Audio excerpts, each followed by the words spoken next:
Kamu pernah dengar nggak penelitian tentang arwah? Hasil penelitian itu menyatakan bahwa arwah itu memiliki massa sekitar 21 gram. Aneh kan? Jadi, pada tahun 1907, seorang dokter dari Massachusetts bernama Duncan McDougall melakukan serangkaian percobaan yang tidak biasa. Penasaran dengan gagasan bahwa jiwa manusia memiliki berat dan karena itu dapat ditimbang. Dr. McDougall membangun tempat tidur yang dilengkapi dengan balok timbangan dan meyakinkan pasien yang sakit parah untuk berbaring di atasnya pada saat-saat terakhir kehidupan mereka. Percobaan McDougall sangat terfokus pada detail. Dia mencatat tidak hanya satu waktu kematian setiap pasien, tetapi juga total waktu pasien di tempat tidur, serta setiap perubahan berat yang terjadi pada detik-detik sakaratul maut. Dia bahkan memperhitungkan kehilangan cairan tubuh seperti keringat dan urin, dan gas seperti oksigen dan nitrogen, hingga ke dalam perhitungannya. Atas eksperimennya ini, McDougall mendapatkan kesimpulan bahwa jiwa manusia memiliki berat 3/4 on atau 21 gram persis. Yang bukannya ini karena perdebatan perang. Hasil penelitian McDougall muncul di The New York Times pada Maret 1907. Artikel tersebut memicu terjadinya antara McDougall dan Dr. Augustus P. Clark yang tampaknya kurang percaya dengan metode penelitian yang digunakan McDougall. Clark menjelaskan bahwa pada saat kematian, paru-paru membekukan darah, menyebabkan suhu tubuh naik sedikit, yang membuat kulit berkeringat.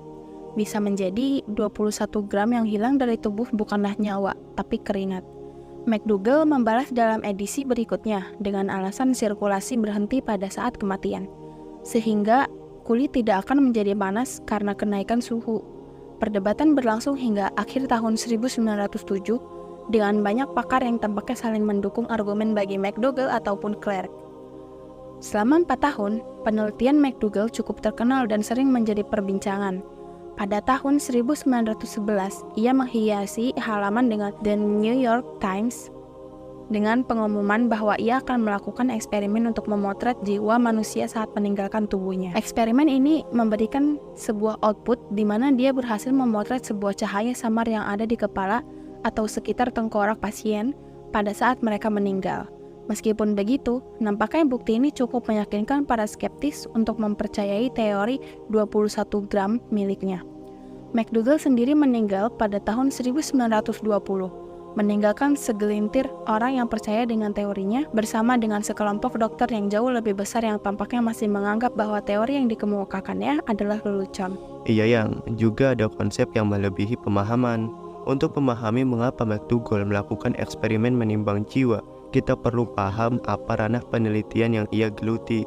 Teori dan penelitiannya memang penuh dengan istilah dan ide yang dikenali dari teori psikologi awal Freud dan Jung. Ada banyak pembicaraan tentang fungsi psikis dan prinsip-prinsip kesadaran. Kita memang spesimen yang masih bodoh. Perilaku tertentu dari partikel kuantum masih membingungkan. Bahkan untuk otak manusia yang paling cerdas sekalipun pula, kita masih jauh dari memahami persis bagaimana otak kita melakukan sebagian besar dari apa yang mereka lakukan. Kita terus mencoba mencari dark matters yang merupakan benda yang jumlahnya lebih dari 80% massa alam semesta. Dalam pencarian itu, belum ditemukan satu atom pun dengan teknologi kita. Kita tahu bahwa masih banyak orang yang mungkin tidak percaya adanya kehidupan pasca kematian.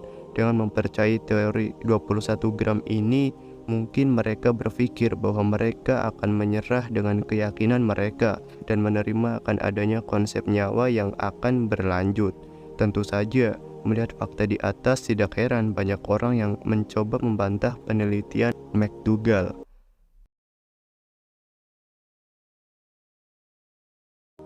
Terlepas dari itu, kita juga tidak tahu apakah penelitian itu benar. Pasalnya, hasilnya memang adalah sebuah teori. Udah sih gitu aja, thank you. Kamu ada tambahan yang? Enggak, udah cukup yang.